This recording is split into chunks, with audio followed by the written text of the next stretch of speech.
na verdade, ela vai estar estruturada conforme está no livro de João. Mas os evangelhos, cada parte do evangelho, dos 4 evangelhos, vamos lá, Mateus, Lucas, Marcos e João, eles muitas vezes colocam alguns detalhes diferentes de uma mesma situação. Por exemplo, Jesus do Getsemane.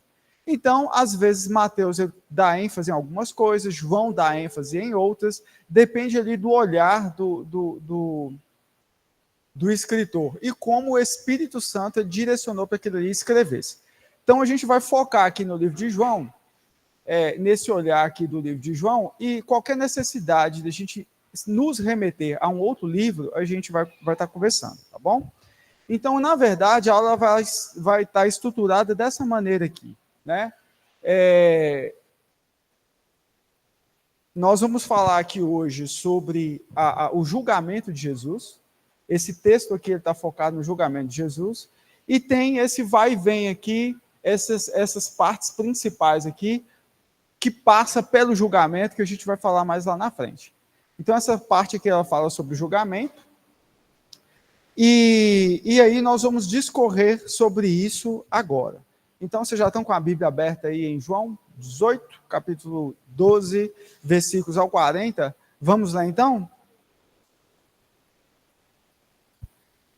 Aqui, né, Jesus entra no jardim do Getsemane, ele foi traído por Judas, ele foi levado pelos soldados, e a história desenrola como nós vamos falar aqui agora, com os sucessivos encontros aqui a seguir. Ok? Vamos lá, então. João 18:40. Quem começa a ler, eu queria que uma pessoa lesse do versículo 12 ao 18, depois do versículo 19 ao 27, e depois do versículo 28 ao versículo 40. 3 voluntários bravos aí, com preferência versão ARA. Então pode ler. Assim, a escolta, o comandante e os guardas dos judeus prenderam Jesus, manietaram-no e o conduziram primeiramente a Anás, pois era o sogro de Caifás, sumo sacerdote naquele ano. Ora, Caifás era quem havia declarado aos judeus ser conveniente morrer um homem pelo povo. Simão Pedro e outro discípulo seguiam a Jesus, sendo esse discípulo conhecido do sumo sacerdote. Entrou para o pátio deste com Jesus. Pedro, porém, ficou de fora, junto à porta. Saindo, pois, o outro discípulo, que era conhecido do sumo sacerdote, falou com a encarregada da porta e levou a Pedro para dentro. Então, a criada, encarregada da porta, perguntou a Pedro: Não és tu também um dos discípulos desse homem? Não sou, respondeu ele. Ora, os servos e os guardas estavam ali, tendo acendido um braseiro por causa do frio, e aquentavam-se. Pedro estava no meio deles, aquentando-se também.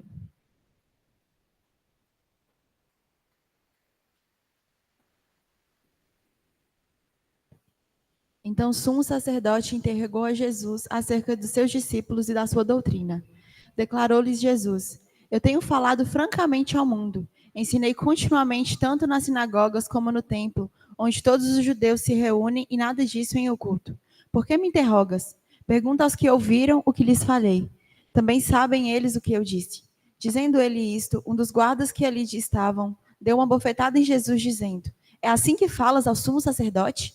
Replicou-lhe Jesus: Se falei mal, dá testemunha do mal, mas se falei bem, por que me feres? Então Anás o enviou manietado à presença de Caifás, o sumo sacerdote.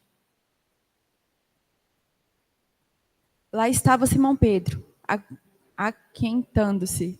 Perguntaram-lhe: Pois, és tu, porventura, um dos discípulos dele? Ele negou e disse: Não sou. Um dos servos do sumo sacerdote, perante daquele a quem Pedro tinha decepado a orelha, perguntou: Não te via no jardim com ele? De novo, Pedro o negou, e no mesmo instante cantou o galo.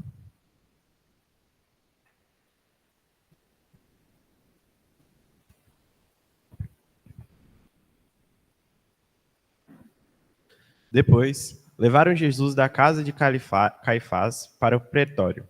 Era cedo de manhã. Eles não entraram no pretório para não se contaminarem, mas poderem comer a Páscoa. Então, Pilatos saiu para lhes falar e lhes disse: Que acusações trazeis contra este homem? Responderam: Se este não fosse malfeitor, não tu entregaríamos. Replicou-lhes, pois, Pilatos: Tomai vós outros e julgai-o, segundo a vossa lei. Responderam-lhe os judeus: A nós não nos é lícito matar ninguém, para que se cumprisse a palavra de Jesus, significando o modo por que havia de morrer. Tornou Pilatos a entrar no pretório, chamou Jesus e perguntou-lhe: És tu o rei dos judeus? Respondeu Jesus: Vem de ti mesmo essa pergunta, ou tu disseram outros a meu respeito? Replicou Pilatos: Porventura sou judeu? A tua própria gente e os principais sacerdotes é que te entregaram a mim? Que fizeste? Respondeu Jesus: O meu reino não é deste mundo. Se o meu reino fosse deste mundo, os meus ministérios se empenhariam por mim, para que não fosse eu entregue aos judeus. Mas agora o meu reino não é daqui. Então lhe disse Pilatos: Logo, tu és rei? Respondeu Jesus: Tu dizes que sou rei, e para isso nasci e para isso vim ao mundo, a fim de dar testemunho da verdade. Todo aquele que é da verdade ouve a minha voz. Perguntou-lhe Pilatos: Que é a verdade? Tendo dito isto, voltou aos judeus e lhes disse: Eu não acho nele crime algum. É costume entre vós que eu vos solte alguém por ocasião da Páscoa. Quereis, pois, que vos solte o rei dos judeus? Então gritaram todos novamente: Não, não este, mas Barrabás. Ora, Barrabás era salteador. Interessante aqui. O que vocês acham de impactante aqui nesse texto? Alguém quer falar alguma coisa? Lembrando, pessoal, que nós estamos aí há muitas aulas falando do livro de João. Quantas aulas, Diego? E João, ele tem um objetivo, que esse objetivo, ele a cada palavra, a cada olhar aqui, ele traz para o texto. Qual? 129, ou seja, 128 aulas, nós ouvimos falar a mesma coisa. João, ele traz um olhar aqui diferente.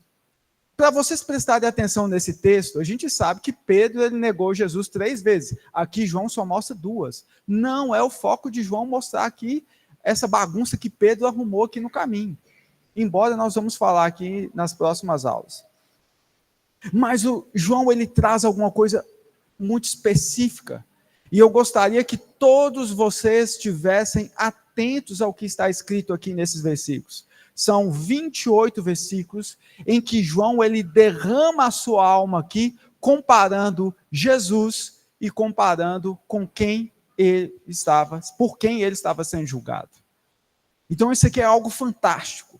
Cada letra aqui, João, ele coloca o coração dele aqui e faz uma comparação extraordinária.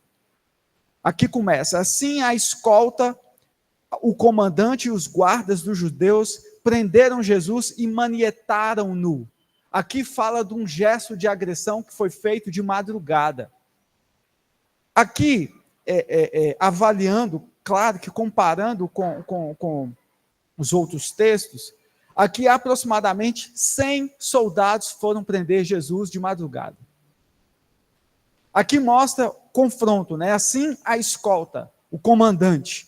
Se não me engano, o comandante é 100 e o outro rapaz lá é 1000, esqueci. Como é que chama? Centurião. Um centurião, ele comanda 1000 soldados e um comandante comanda 100. Então a gente tinha aqui aproximadamente 100 soldados. Então estava tudo arquitetado. Deus, ele mostra aqui um plano arquitetado para matar Jesus, onde há injustiça, ela começa aqui já no primeiro versículo. Primeiro, ninguém podia ser preso de noite. Imagine só. Viaje aí para uma roça que não tem luz, você vai entender o que eu estou falando. Se você vai entender o que eu estou falando aqui em 2025, imagine há 2025 anos atrás, como é que era o mundo, né? Que não tinha energia elétrica, né? Então, Jesus, ele foi preso aqui na calada da noite, pela ansiedade, pela obstinação dos líderes religiosos daquela época em fazer a sua justiça, né? E aqui falam também que manietaram. João, ele dá uma ênfase. Jesus foi amarrado. Por que João fala isso aqui? Porque Jesus, ele não podia ter sido amarrado. Jesus não podia ter sido amarrado. E aqui ele traz alguns detalhes que nos outros livros não tem. Nos outros livros não tem esse versículo. Quando eu falo os outros livros, eu me refiro aos outros três evangelhos, onde Lucas, Marcos e Mateus não teve esse olhar que João teve aqui.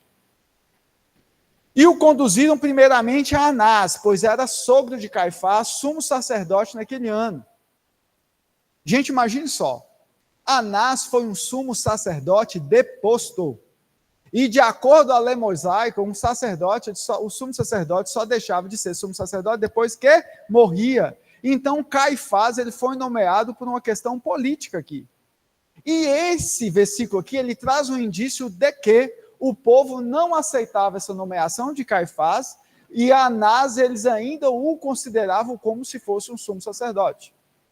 Também existia a questão de Anás, ele ser mais velho e ser mais experiente para desenrolar tudo isso aqui pela ansiedade que esse povo, que eles tinham aqui em matar Jesus. Lembre-se que todo um plano foi arquitetado aqui, lembrem-se que Judas traiu Jesus por 30 moedas, e essa história está se desenrolando aqui no olhar daquele que amava muito a Cristo. E aí, depois que ir para a casa de Caifás, é outra coisa. Não existe julgamento nenhum em casa de ninguém. Espantem-se vocês, o sistema judiciário hebreu daquela época era muito bem constituído.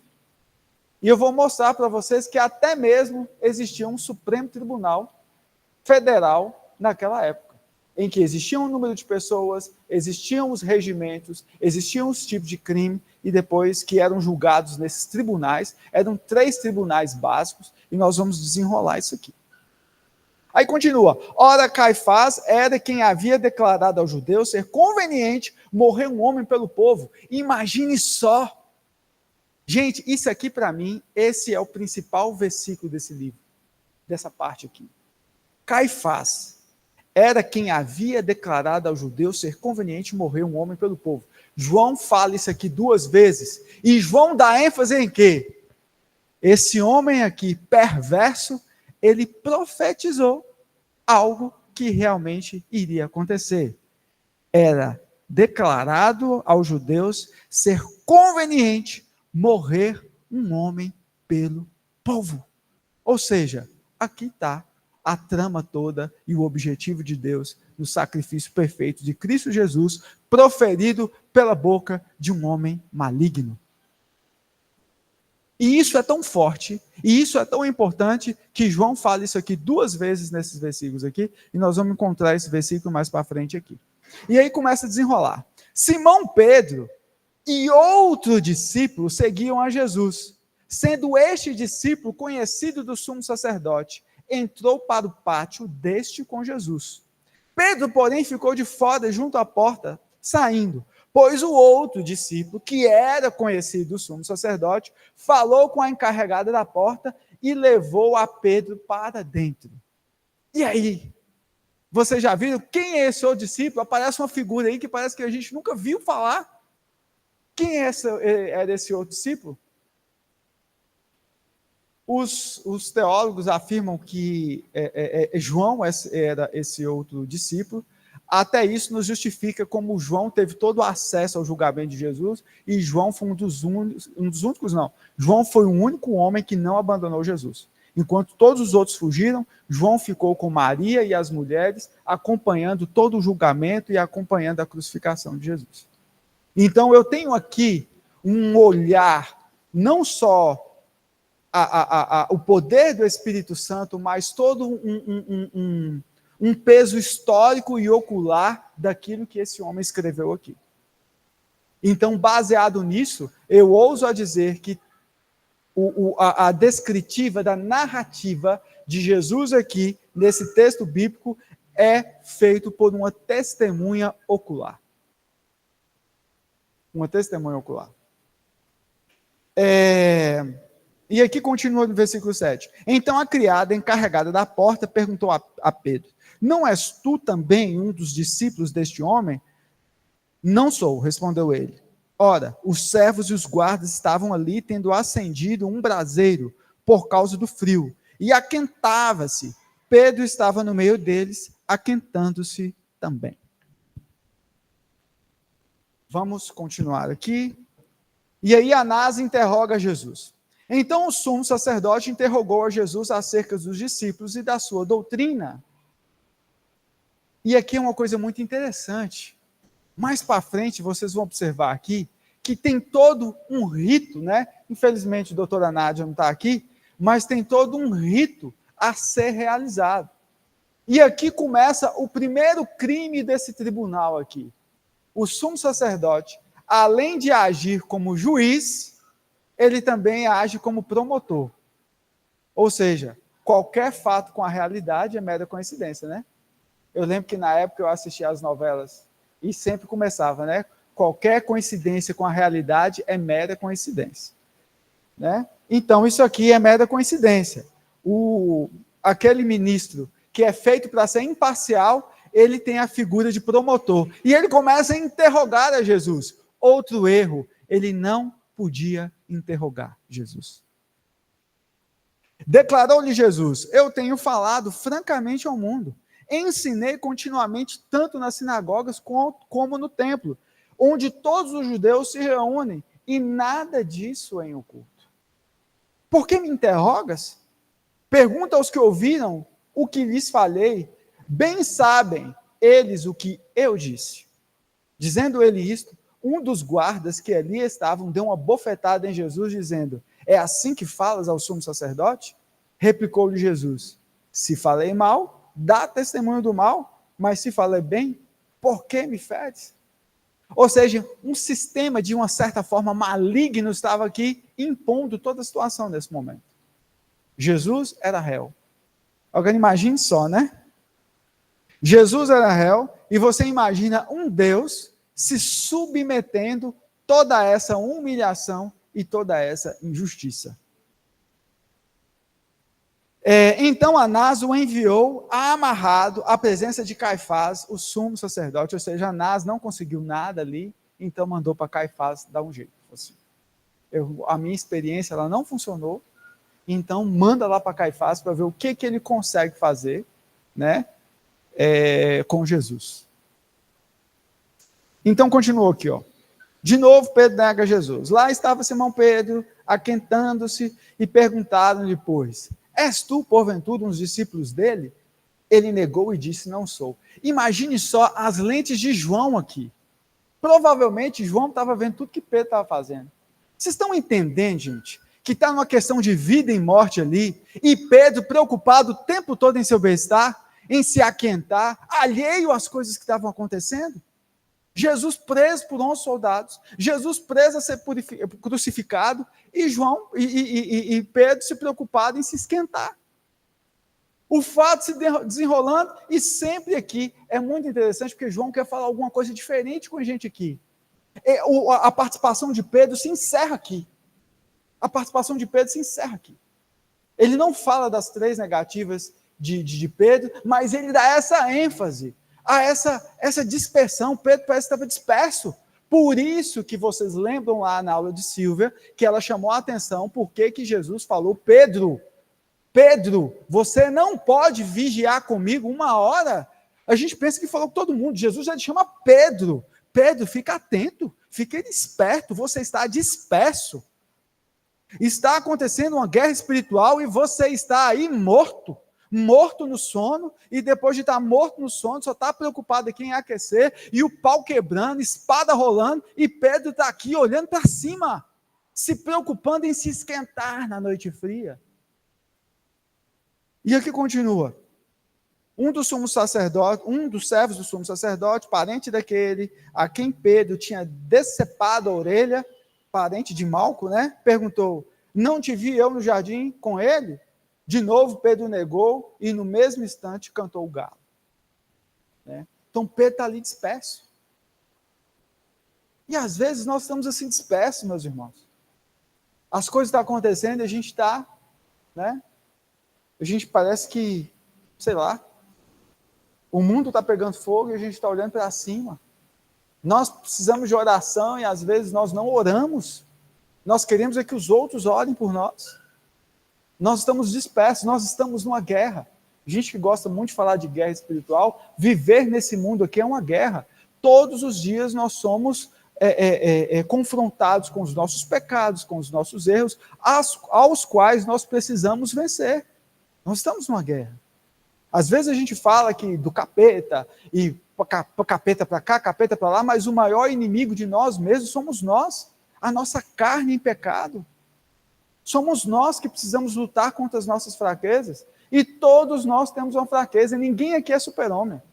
Ninguém aqui, todos nós aqui, vamos dormir à noite com uma lista de pecado escrita na história da nossa vida. E vocês tenham certeza disso. Ninguém aqui vai passar o dia de hoje sem pecar. Né? Até mesmo aqueles que dormem o dia inteiro, vai pecar em algum momento. O pensamento pega ali, ó, o pecado está grudado em nós.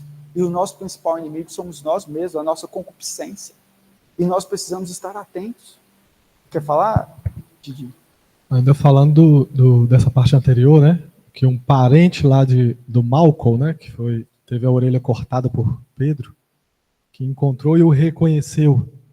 E diz um pouco a nosso respeito, né? Que as pessoas estão de olho na gente. Né, de certa forma, isso é um símbolo de que está todo mundo observando os cristãos e como é o seu cristianismo. Então, o cara lembrou ali de Pedro e numa outra situação, né? E viu o tipo de cristão que Pedro era naquele momento e chegou o momento do confronto, não era você? Então, isso dá a entender para a gente o quanto também as pessoas estão observando a nossa vida, né? Observando a forma como a gente age em determinadas situações. Realmente era uma situação extrema. E Pedro pôs para fora o que já estava lá dentro. Né? A vontade dele de ir para a guerra, né? de usar a força. Então aquilo, no momento de pressão, saiu. E a gente tem que estar de olho nisso. Né? Jesus estava num momento de mega pressão. Talvez não, com certeza, infinitamente maior do que Pedro. Mas qual foi a atitude de Jesus? Né? Foi de curar o seu inimigo. E é uma coisa para a gente refletir, né? O mundo está de olho na gente. Tudo que você está fazendo, se você se declara cristão, né? Nós vimos esses dias, eu estava ouvindo o testemunho de Manu, lá na faculdade, né?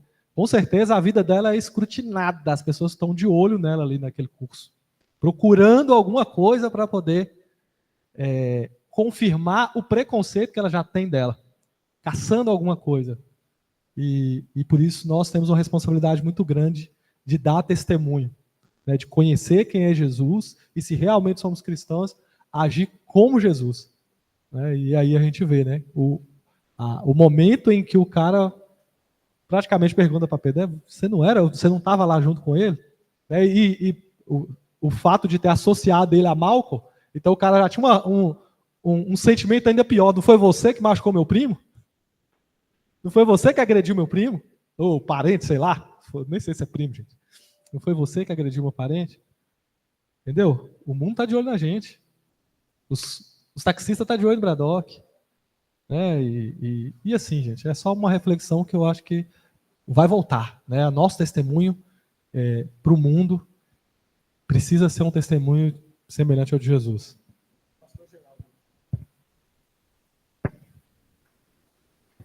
Só para mim, nós podemos fazer uma aplicação em relação a isso, porque diz que Pedro seguia Jesus de longe, né?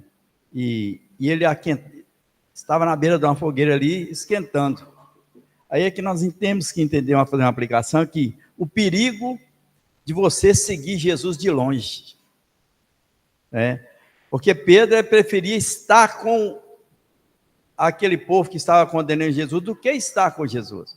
A gente entende que naquele momento Pedro ele era uma pessoa que ainda não tinha passado pelo processo de santificação, ele não tinha recebido o Espírito Santo, ele era um homem que ele aprendeu todos os ensinamentos de Jesus, mas ele não tinha aplicado isso, né?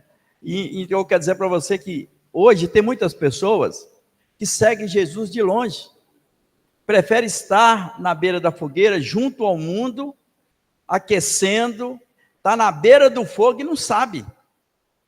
Queridos, hoje é muito importante nós sabermos que aquele processo era um processo muito sério, porque naquela época nem o Sinédrio se julgava assim, capaz de julgar Jesus, que enviou para Pilatos.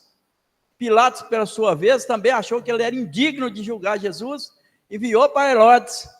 Herodes falou, esse cara para mim não tem nada, mandou de volta para Pilatos. Então era um processo que estava rolando ali, que muitas vezes aqueles discípulos de Jesus não percebiam isso, né? E hoje nós temos que ter essa consciência de que nós temos que caminhar com os nossos olhos em Cristo, mas perto de Cristo, andar com Ele, estar com Ele. Mesmo nas maiores dificuldades, nós sabemos que Ele é que está conosco, e que nós podemos confiar que ainda que nós andarmos pelo vale da sombra da morte, Ele está conosco. Amém. Então vamos continuar aqui, versículo 28. Depois levaram Jesus para a casa de Caifás, para o pretório. Da casa de Caifás para o pretório. O pretório era a casa de Pilatos. Era cedo de manhã, ou seja, eles já fizeram aquela bagunça toda de madrugada, já amanheceu aqui, e era cedo de manhã, e eles não entraram, olha para você ver a ênfase que João coloca aqui. Eles não entraram no pretório para não se contaminarem, mas poderem comer a Páscoa. Outro fato aqui, não podia haver julgamento em época de festa. E aí estava na festa da Páscoa. E eles ficam tão preocupados com coisas secundárias, né? Não vamos nos contaminar. Né? Então não ia entrar na casa de Pilatos para não se contaminar. Imagina só que muitas vezes nós entramos ao absurdo de acharmos que é pecado algumas coisas e outras coisas que são terrivelmente piores, a gente não julga como pecado. Tem gente que acha que comprar ovo de Páscoa é pecado, mas falar mal do irmão não é pecado. Tem gente que acha que a maionese Hellmann's é do capeta, não com maionese Hellmann's. Todo self-service que chega fala, a maionese que fez aqui é Hellmann's, porque esse Hellmann's significa homem do inferno, e eu não como essa maionese. Né? Existem pessoas que, gente, isso é verdade. Não, mas assim, a tradução literária é realmente isso. Só que Hellmann's é uma família dos Estados Unidos, que é um sobrenome. Antes de ter esse significado português, esse sobrenome é de uma família. E aí as pessoas começam a enxergar pecado nessas coisas, mas falar mal do irmão está tudo bem. Mas roubar está tudo bem. Ah, mas como é que eu roubo? Sei lá.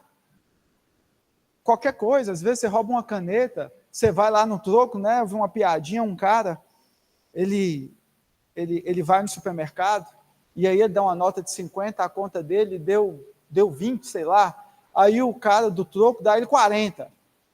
Aí o cara, sei lá, o cara vai, dá um toque para ele assim, fala assim, moço, você recebeu o troco errado, vai lá. O que o cara faz? Ele chega lá e fala que o caixa deu a menos, aí o caixa dá mais para ele. Então muitas vezes nós somos assim, nós roubamos. Às vezes nós passamos ali numa roletinha, sei lá, e não paga nada, não paga, sei lá, o bilhete lá do jogo, de tal, e a gente vai roubando, não, está tudo normal, mas comer a maionese é pecado, comer ovo de Páscoa é pecado, e por aí vai. Então a gente come o camelo e come o mosquito. Então esse povo vivia desse jeito, estava aqui com o pé na lama, mas imagina as vestes espirituais desses caras aqui, gente. Não, nós não vamos entrar na casa de Pilatos para nós não contaminarmos. E João é o único que coloca isso aqui de novo. Durante toda essa arquitetura aqui, João faz esse parêntese.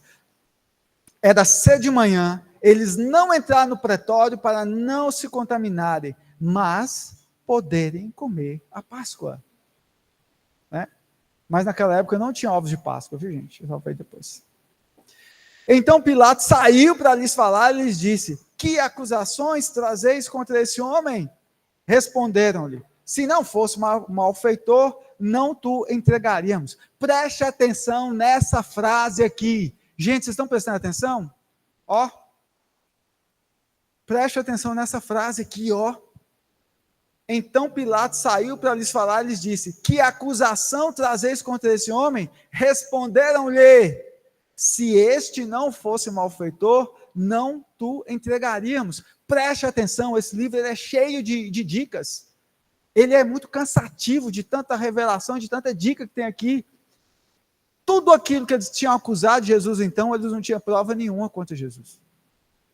E os outros evangelhos mostram que haviam falsas testemunhas que pegaram as palavras de Jesus e distorciam. E mesmo com essas falsas testemunhas, eles não conseguiram acusar Jesus de nada. Uma falsa testemunha falou, ó, esse aí falou que se ele destruísse o templo, ele construiria em 3 dias. Mentira. Jesus falou, destruam o templo e eu o reconstruirei em 3 dias. É igual fofoca, né? Você começa com uma coisa aqui e termina com um microfone sem fio, outra coisa completamente diferente lá na frente. E uma falsa testemunha era o quê? Réu de morte. Ou seja, todo mundo que devia morrer estava vivendo, e o único que devia viver, entre aspas, né, estava morrendo. A justiça reinou aqui. E Pedro, ele vai soltando essas questões aqui, ó. E muitas vezes nós vamos passando despercebidos, né?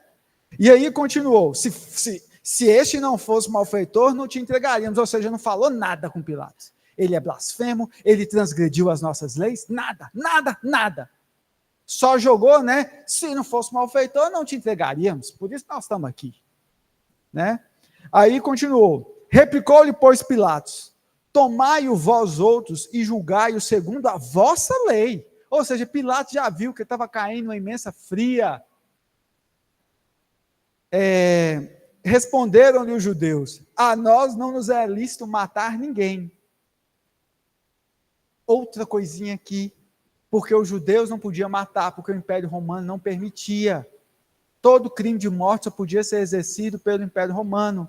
Então eles estavam aqui já com aquela intenção de matar Jesus, que começa lá com Judas, que começa com toda aquela historinha das moedas e tudo mais.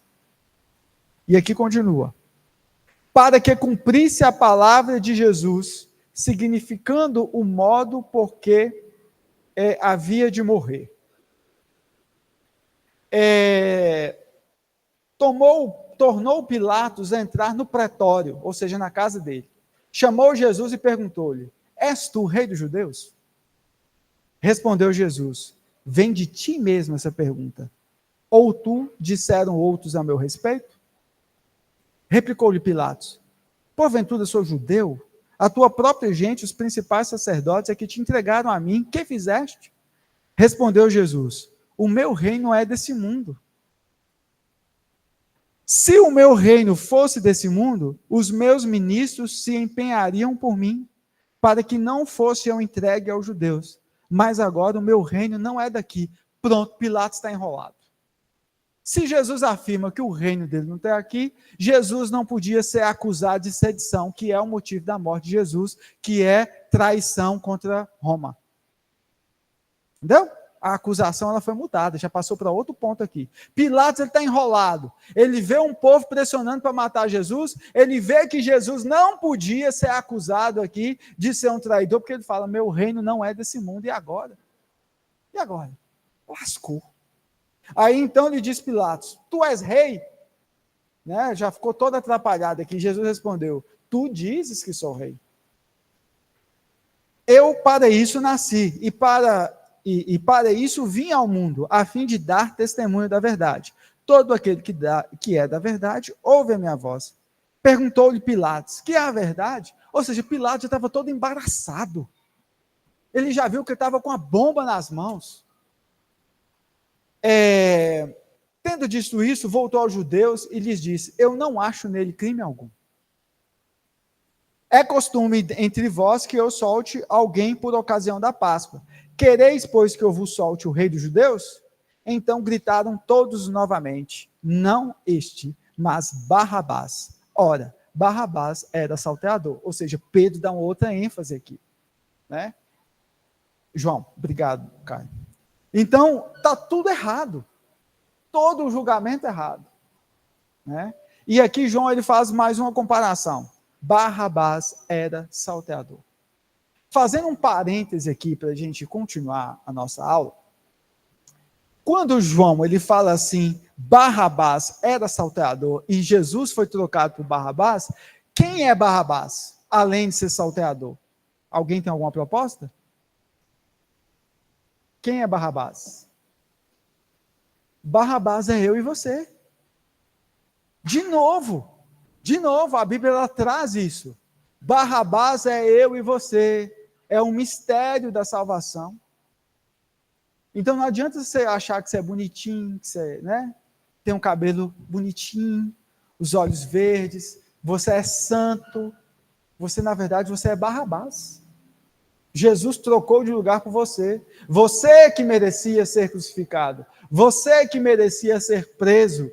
Mas Jesus trocou o lugar com você. Né? E João, ele traz isso. Ora, Barrabás era salteador. Quer falar, Diego?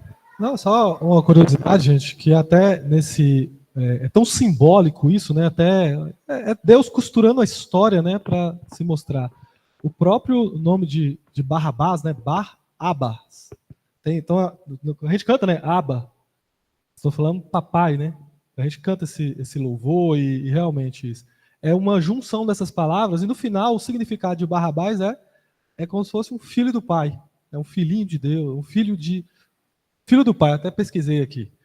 Mas você vê que até nisso, até na hora de costurar o nome da pessoa que Jesus ia tomar o lugar, ele usou um nome que remete às nossas vidas.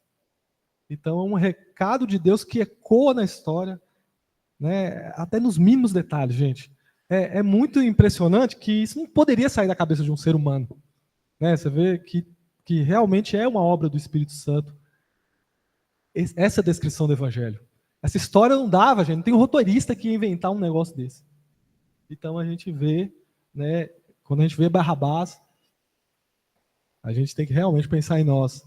Né, a tradição cristã, ela fala que, não tem na Bíblia, gente, mas tem na tradição, relatos da tradição, fala que o ombro de Jesus foi deslocado para ele caber na cruz, porque a cruz de Barrabás já estava pronta, e ele assumiu a cruz de Barrabás. Né? E aí eles falam que Jesus teve que ser esticado até o ombro dele ser deslocado para ele encaixar na cruz, porque Barrabás era muito maior que ele.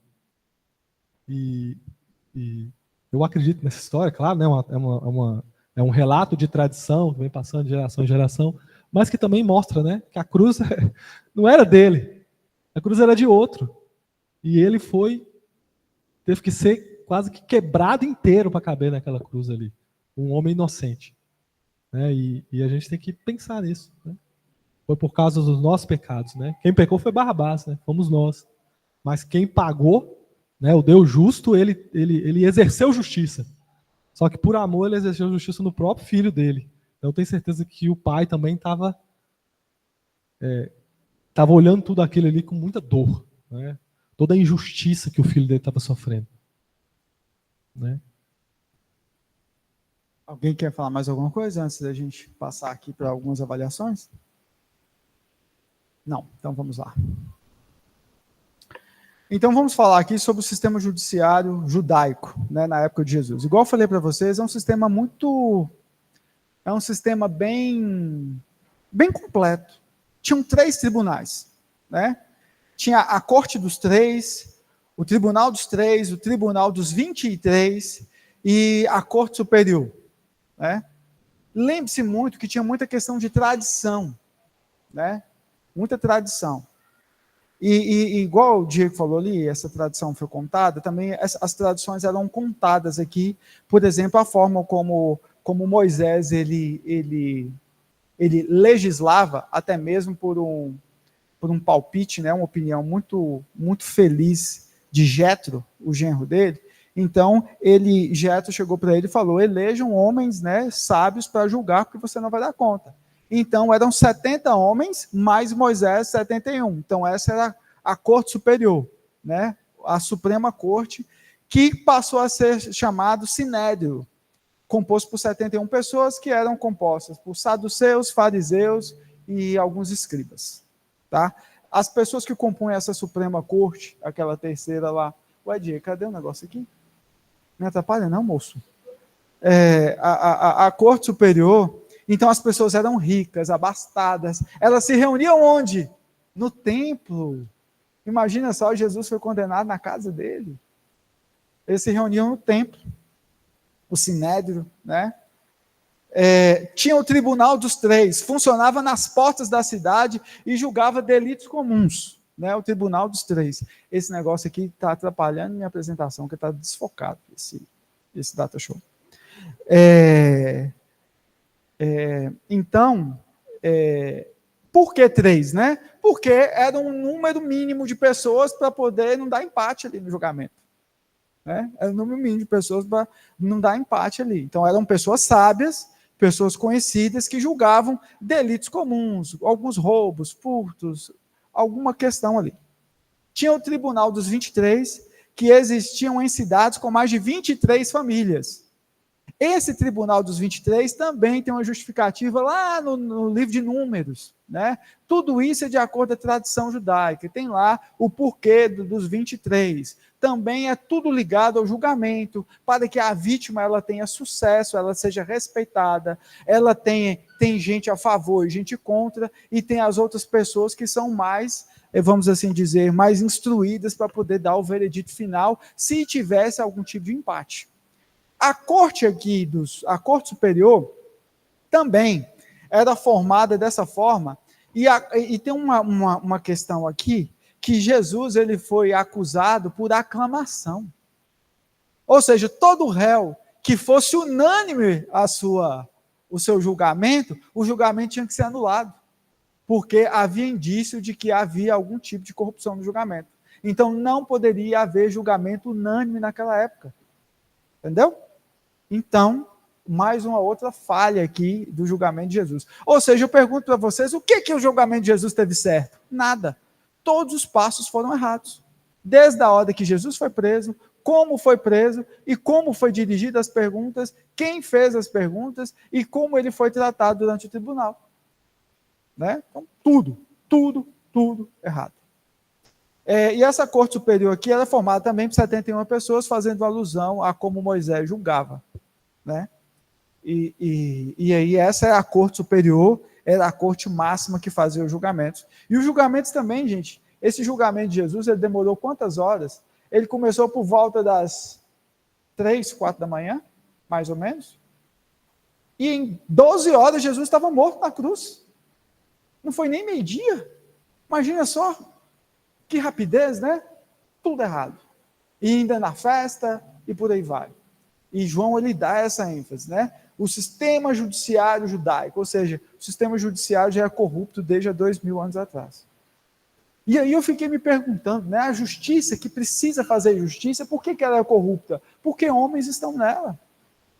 Gente, tudo que homem participa tem corrupção, porque o homem ele é corrupto. Tudo, infelizmente. Infelizmente, tentamos ser honestos, mas onde é que tem muita gente aqui mexendo, e delegando, e fazendo, e opinando, a corrupção está envolvida. A gente vê os nossos colegas lá de Brasília, né? Um carnaval, um show de horrores aquilo, né? Cada um pior do que o outro. Então, às vezes a gente acha que não vai salvar ninguém. Às vezes a gente olha para um Salvador e quando a gente enxerga o Salvador é só mais um. Infelizmente. Mas não vamos ater a essas questões, né? Mas o sistema judiciário, que é bonito aqui no papel, um sistema judiciário que ele tem a prerrogativa, a vítima precisa ter a prerrogativa de que ela é inocente. Nenhuma vítima pode perder essa prerrogativa. E Jesus não teve. Prova de que quando Jesus falou uma coisa simples, o soldado foi lá e bateu na cara de Jesus. Né? Então, está aqui o sistema judiciário, um sistema bacana, um sistema que priorizava a justiça, mas, né, pelos interesses e por aí vai, era corrupto. E uma coisa interessante que o apóstolo Paulo uma vez recriminou um tipo de povo, não sei de onde, que eles estavam levando o povo tudo para o tribunal, falou assim, gente, julguem as causas vocês mesmos, não precisa levar para o tribunal não, ficar arrastando os irmãos para o tribunal, ou seja, ele dá a entender que a igreja teria uma maturidade muito maior para julgar as suas causas, sendo que a igreja tem o quê? A premissa do perdão. Se a igreja tem a premissa do perdão, meus irmãos, eu falo para vocês, perdoem. Perdoem, perdoem, perdoem. E quanto maior for o perdão de vocês, maior também vai ser o perdão de Deus com a vida de vocês. Perdoem as dívidas, perdoem as ofensas, perdoem as humilhações, perdoem as agressões e sejam felizes. E uma coisa que eu tenho aprendido nessa minha vida, que quando você não perdoa, você fica preso. Você fica preso com aquela pessoa. Enquanto aquela pessoa não aconteceu uma coisa ruim com ela, você não quer ter seu coração. Teve um caso de uma justiça nos Estados Unidos, aconteceu alguma coisa. Uma pessoa, acho que matou o outro de forma acidental, não sei o que aconteceu. E aí foi para o tribunal.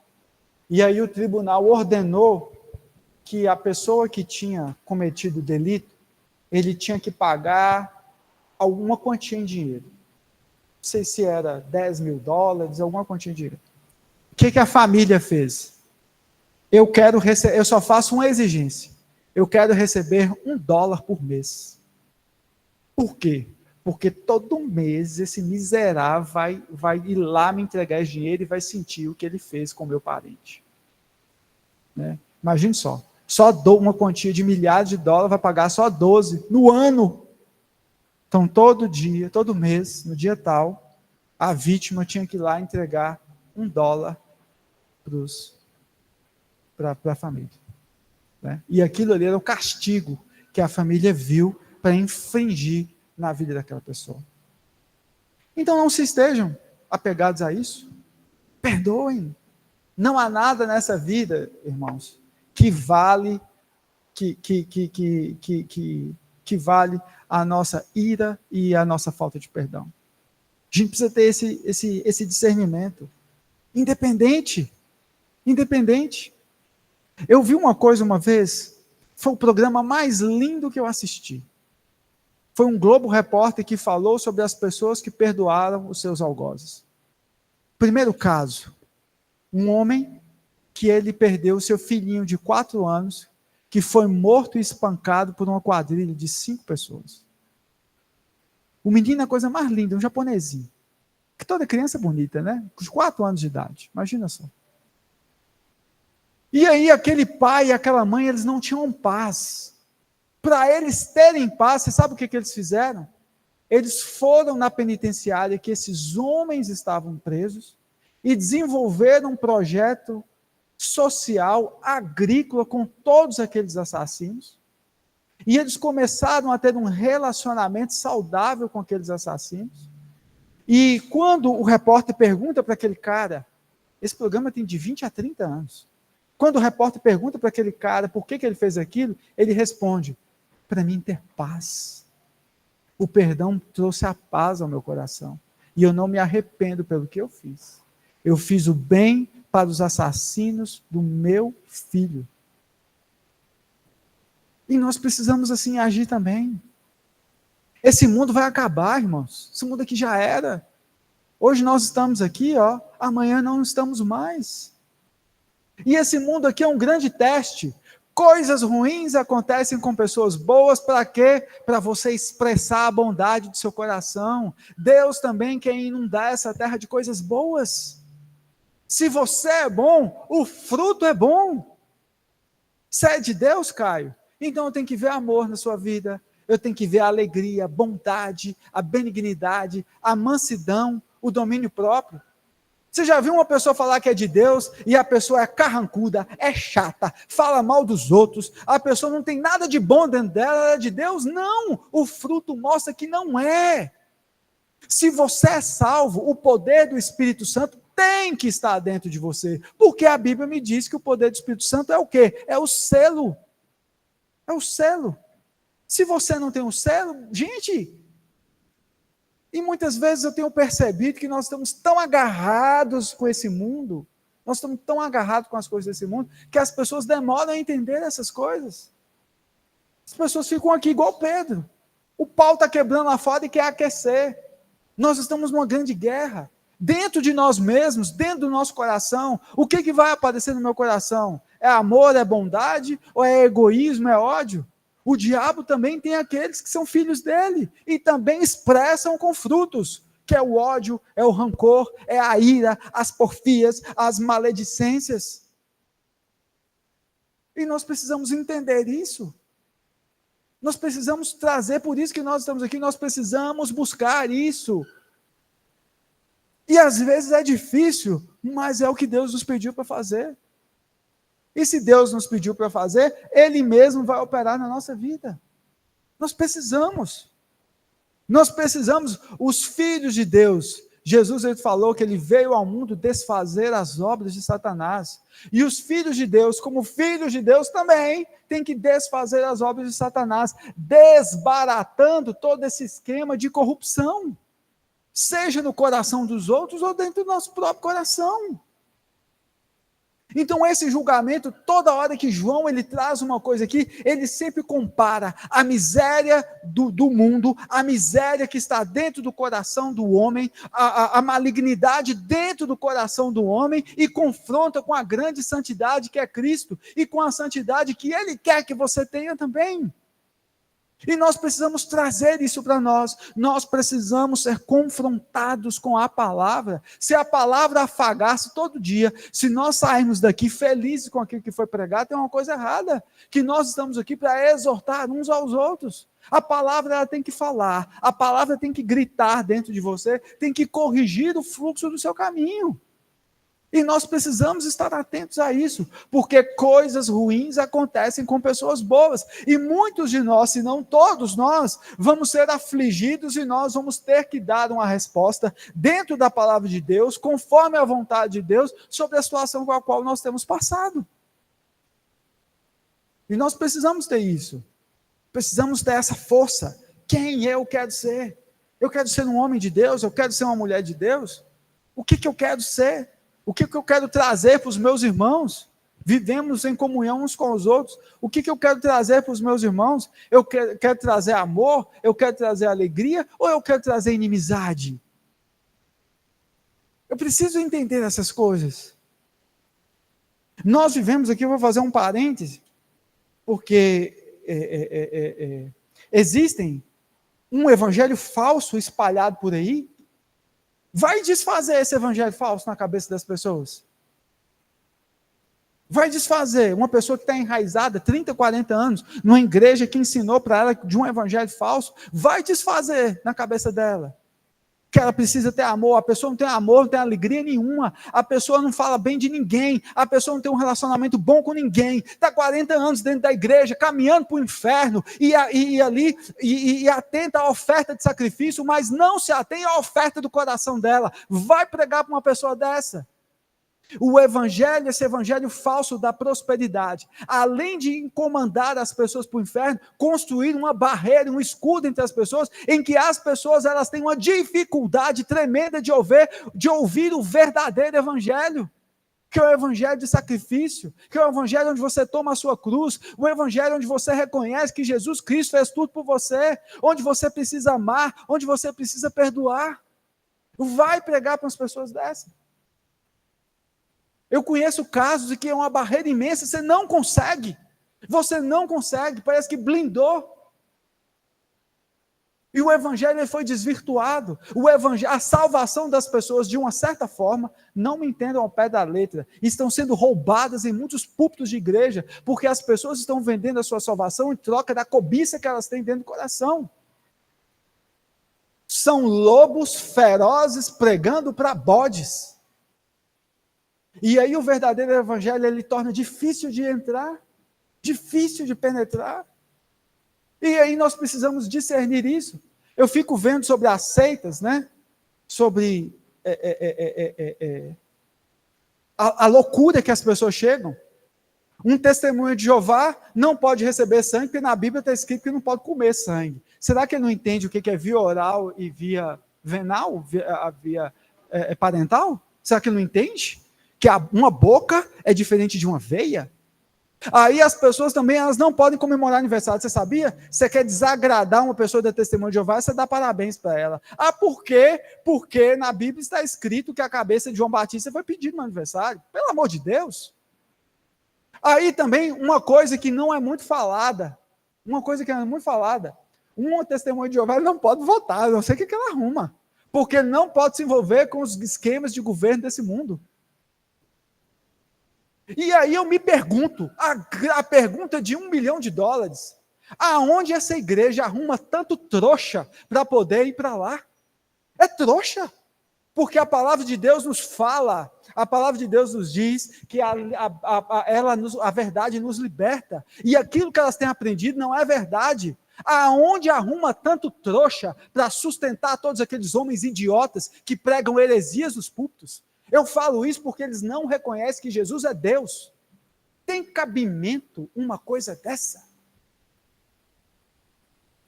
Vamos lá, Carol.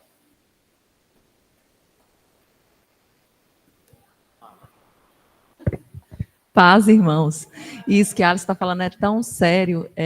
Eu tenho um tio mesmo, que ele foi por anos da Igreja Universal. E a esposa dele nunca quis ir com ele. E ele já até me deu uns livros lá que falavam sobre seitas, inclusive sobre testemunho de Jeová, porque a família da esposa dele de Belo Horizonte é todo um testemunho de Jeová. Eu não sei o que esse homem arrumou, que ele foi passar um tempo lá em Belo Horizonte, ele virou testemunho de Jeová. E aí chegou aqui em Montes Claros, todo mudado. E aí tem aniversário da família da gente, da minha avó, a mãe dele, gente. Meu avô vai fazer 88 anos esse ano. Minha avó tem 80, faz 85. Eles fazem aniversário, a gente comemora Natal em família, eles não participam, eles não telefonam. E isso machuca minha avó. Minha avó não é nem evangélica, ela, pior ainda que não entende, é católica, né? Ah, porque não tem consideração, porque não vem. Olha que coisa absurda. E ficou aquela pessoa estranha, não tem esse amor. Eles não acreditam no Espírito Santo também, que eu tinha uma colega que era testemunha de Jeová, e ela sempre falava sobre essas coisas, não acredita nisso. Se tiver manifestação do demônio, eles correm. Se você chamar para orar na porta de sua casa, eles dão no pé. Se chegar lá e você falar assim, eu vou entrar e fazer uma oração, na memória eles vão embora. Então, é como a Alisson falou. Onde é que acha tanto trouxa para acreditar nessas bobagens? E é o que a Bíblia já nos alerta. O povo vai perecer por falta de conhecimento. Quem tem conhecimento da palavra, que o Espírito Santo já falou ao seu coração, essa pessoa vai ser enganada. Esse meu tio, ele nunca foi convertido. Hoje em dia, olhando a situação dele, eu posso afirmar. Como é que alguém que conheceu a Cristo de verdade, que conheceu o poder do Espírito Santo, passa para uma seita? Isso não faz o menor sentido. Então, eu posso crer que ele nunca se converteu. Ele apenas era convencido de algo. Então, nós precisamos avaliar o nosso coração e pedir o Espírito Santo para mover em nós. Porque se não tiver o fruto do Espírito, algo errado não está certo. E a qualquer momento você pode cair aí num engano desse. Porque se você não tem o Espírito Santo para iluminar o seu entendimento, você está suscetível a ser enganado por qualquer vento de doutrina e vai fazer papel de trouxa depois. E aí você pega o seu tio e você avalia qual o fruto que ele tem do Espírito Santo. Nenhum, infelizmente. Não tem nem amor pelos pais. E agora vai pregar para ele, porque ele já está cheio de barreira. Eu sei que é o Espírito Santo de Deus que convence o homem do erro e do pecado. Mas o falso evangelho, ele começa a cauterizar a mente das pessoas. Didi.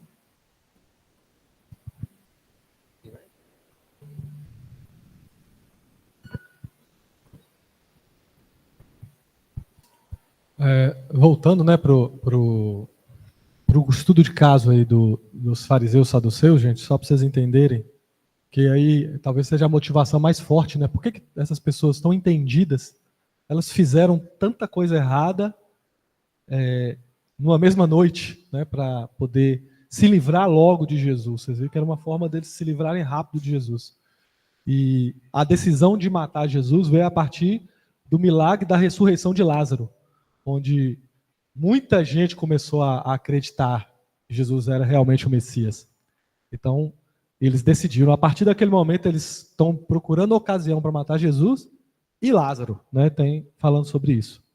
E aí nós vamos começar a entender, assim, se você entender um pouquinho do contexto daquela época, tanto os saduceus quanto os fariseus eram pessoas muito abastadas financeiramente.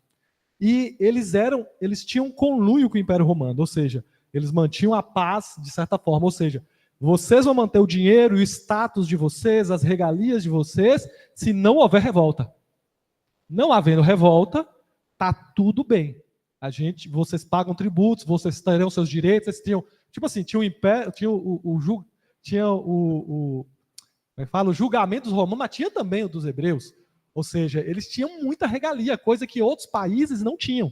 Mas como os judeus eram muito revoltosos, desde Macabeus e tudo, eles tiveram que abrir muita concessão para poder estar ali em paz, os romanos. Então, só que o que aconteceu? Jesus começa a se levantar em seu ministério e Jesus não dá bola para eles. Pelo contrário, Jesus começa a apontar todos os defeitos daquela sociedade que oprimia os pobres, que oprimia o cidadão pequeno, em detrimento dos grandões, que se aproveitavam muito disso. E aí houve essa união para poder matar Jesus. Inclusive, gente, se vocês entenderam um pouquinho, os fariseus e os saduceus, eles eram inimigos. Era dois partidos, eram os cruzeirenses e os atléticos. Inimigo não, gente, cruzeirense e atleticano não é inimigo.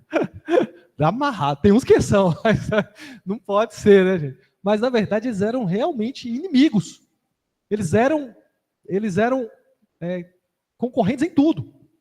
Só que o trem, eles perceberam que eles iam perder o controle, eles iam perder tudo que eles conquistaram, que eles se uniram. Vamos ver, eles abandonaram as diferenças. Vamos ter que esse Jesus aqui, ele vai acabar com tudo. Ele vai acabar com tudo isso que a gente estava vivendo, que a gente está vivendo hoje. E por isso, eles cometeram todos esses crimes para poder matar Jesus. O amor que eles tinham, na verdade, né, era ao dinheiro. O amor que eles tinham, na verdade, é pelo status, a admiração que as pessoas tinham por ele. O conforto que eles tinham. Né? Então, por causa disso, eles mataram o Filho de Deus. Por amar algumas coisas muito mais do que a Deus. Porque se eles seguissem o primeiro mandamento, amar a Deus acima de todas as coisas, eles não teriam feito aquilo. Eles proferiam com a boca uma coisa, mas viviam outra. Então, isso tem que servir para nós, gente, porque em certa medida, se a gente não tomar cuidado, nós nos tornamos fariseus. É muito fácil a gente querer manter certas situações ou se agarrar a coisas que são preciosas para nós e abrir mão, ou fazer concessões do que é justo. O justo é isso. Mas se eu fizer o justo, eu vou ser prejudicado? Aí eu faço uma vista grossa, eu começo não, mas não é bem assim. E aí eu começo a procurar mestres, pessoas que dizem a mesma coisa que eu acredito, que eu quero acreditar, para poder me juntar com esses aqui, para que de alguma forma eu aplacar minha consciência, eu não sei, ou para manter o que eu já tenho. Então vocês entendem que a gente está olhando para esse espelho, mas a gente não pode falar, os fariseus, cuidado, porque às vezes você está sendo fariseu em alguma coisa. Você está se apegando a certas coisas e porque se você for para a palavra de Deus, você vai ter que arrancar algumas coisas da sua vida. Se você for realmente viver a palavra de Deus, às vezes você vai ter que desatar relacionamentos. Você vai ter que perder dinheiro. Né? Você vai ter que perder situações. Você vai ter que abrir mão de situações por causa de Jesus. Vocês entendem? Então, assim, é uma coisa que nós precisamos ver. E esses homens mostram pra gente isso. O risco de pessoas, né, que iriam, gente, todos os dias eles oram pela vinda do Messias até hoje. Eles oram pela vinda do Messias. Estavam orando naquele dia. Todos aqueles homens oraram, fizeram uma oração para que venha o Messias. E eles estavam lá matando o Messias. Porque o Messias não era do jeito que eles queriam. Vamos lá, então. Próxima aula a gente fala sobre isso aqui. Já deu 10 horas. 10:01. Amém? Quem que vai mandar?